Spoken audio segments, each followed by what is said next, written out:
Hello friends, study चैन के इस YouTube channel पे आप सभी दोस्तों का स्वागत है। मैं आज अभी जो एग्ज़ाम हुए हैं बिहार होम गार्ड के, उसके आंसर की लेकर के आया हूँ। इसमें लगभग 25 क्वेश्चन के आसपास होंगे, जो हमें अभी जस्ट एग्ज़ाम हॉल से निकलने के बाद हमारे एक स्टूडेंट ने कॉल किया, मुझे बताया। तो चलिए हम शुरू करते हैं आज जो एग्ज़ाम हुए हैं उसके पहले क्वेश्चन को। अगर ये अच्छा लगे वीडियो तो लाइक करें, शेयर करें और दोस्तों में शेयर करें, वीडियो को सब्सक्राइब करें चैनल को। चलिए हम बात करते हैं। पहला क्वेश्चन जो था वो सीएनजी का फुल फॉर्म पूछा गया, और सीएनजी का फुल फॉर्म जो होता है वो कंप्रेस्ड नेचुरल गैस इसको कहा जाता है। कंप्रेस्ड नेचुरल गैस, ध्यान रखिएगा। दो क्वेश्चन जो है वो फुल फॉर्म से पूछे गए थे। तो पहला था सीएनजी और दूसरा था एनसीबी। एनसीबी का फुल फॉर्म होता है द नारकोटिक्स कंट्रोल ब्यूरो। ठीक है, द नारकोटिक्स कंट्रोल ब्यूरो, ध्यान रखिएगा।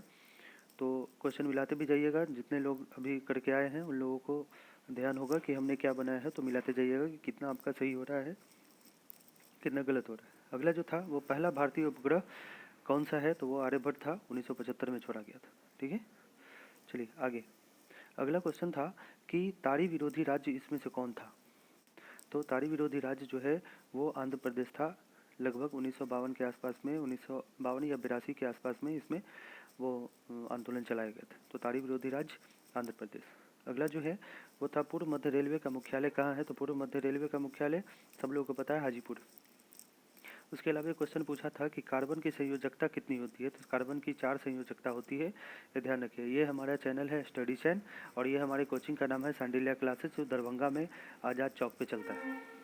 ठीक है, चलिए आगे बात करेंगे। पसलियों की संख्या शरीर में कितनी है। तो पसलियों की संख्या वैसे संख्या होगी तो 24 होगी, और जोड़ी में होगा तो 12 जोड़ी होगा। ठीक है, अगला क्वेश्चन था कि गुणसूत्र कहाँ पाए जाते हैं। ऑप्शन जो भी हो उसमें ये हमें नहीं बताया गया, लेकिन गुणसूत्र जो है वो डीएनए में पाया जाता है। उसके अलावा एक क्वेश्चन था कि पुस्तक से संबंधित था कि भक्तमाला पुस्तक या फिर भक्तिमाला जो भी हो, हमें भक्तिमाला मिला है, हमने ढूंढा है नेट पे, तो गणपति सच्चिदानंद स्वामी ने इस पुस्तक को लिखा है। अब क्वेश्चन जो भी हो हमें यही मिला है, तो अभी के लिए यही। फिर कंफर्म जब क्वेश्चन आएंगे तो उसमें हम क्लियर करेंगे। आगे बात करते हैं, मीराबाई किस काल की थी, कवित्री थी। तो मीराबाई जो थी वो 16वीं शताब्दी की कवित्री थी, ये ध्यान रखिएगा। अब क्वेश्चन क्या था, ऑप्शन क्या थे, उसके हिसाब से आपने लगाए होंगे, आशा करते हैं। अगला सवाल था कि मुगल वंश का अंतिम शासक कौन था। तो मुगल वंश का अंतिम शासक बहादुर शाह जफर था। उसके बाद था कि पिलानी शहर किस राज्य में और किसके लिए साथ जाना जाता है, ऐसा कुछ था। तो राजस्थान राज्य में है, और बिरला प्रौद्योगिकी एवं विज्ञान संस्थान के लिए पिलानी शहर जाना जाता है। ठीक है, उसके बाद था कि सीएजी यानी महालेखा परीक्षक की नियुक्ति कौन करता है। तो वो राष्ट्रपति करते हैं। ठीक है, उसके अलावा था क्वेश्चन कि घर में विद्युत सप्लाई कितने वाट की होती है। तो घर में जो विद्युत सप्लाई होती है वो 220 वाट की होती है।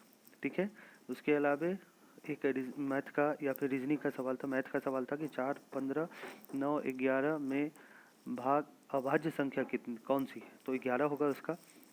इसके अलावा एक था कि 1 से लेकर के 6 तक के माध्य की संख्या, माध्य क्या होंगे, तो वो निकाल सकते हैं आप। इसके अलावा क्वेश्चन था कि तुम मुझे खून दो मैं तुम्हें आज़ादी दूंगा।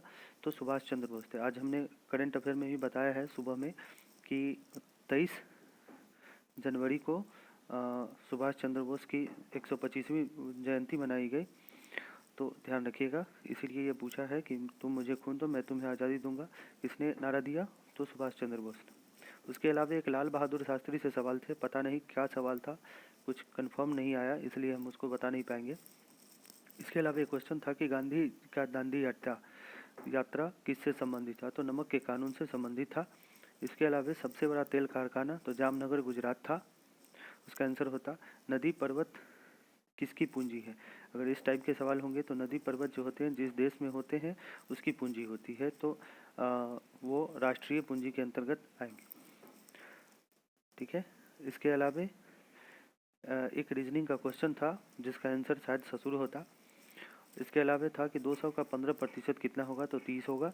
इसके अलावा सबसे दुर्बल अम्ल का जिक्र किया गया था कि इनमें से सबसे दुर्बल अम्ल कौन है। तो H2CO3 कार्बोनिक अम्ल और CH एस्टिक एसिड जो होते हैं वो दुर्बल अम्ल होते हैं। तो हमारे पास लगभग यही 24 के आसपास क्वेश्चन आए थे। जिसका हमने विश्लेषण किया, आंसर बताया, तो आप लोग मिलाएं और हमें नंबर कमेंट करें। और इसके अलावा जिन लोगों को क्वेश्चन याद हो वो हमें कमेंट करें, हम उसका आंसर अपलोड करेंगे। अगर ये वीडियो अच्छी लगती है तो लाइक, शेयर और सब्सक्राइब करें ज़्यादा से ज़्यादा लोगों में, ताकि वो लोग अपना नंबर मिला सके। और इस 24 के अलावा जिन लोगों को जो भी क्वेश्चन याद आ रहा है वो हमें कमेंट बॉक्स में कमेंट करके दे, ताकि हम आंसर बना सकें। थैंक यू, तब तक के लिए धन्यवाद।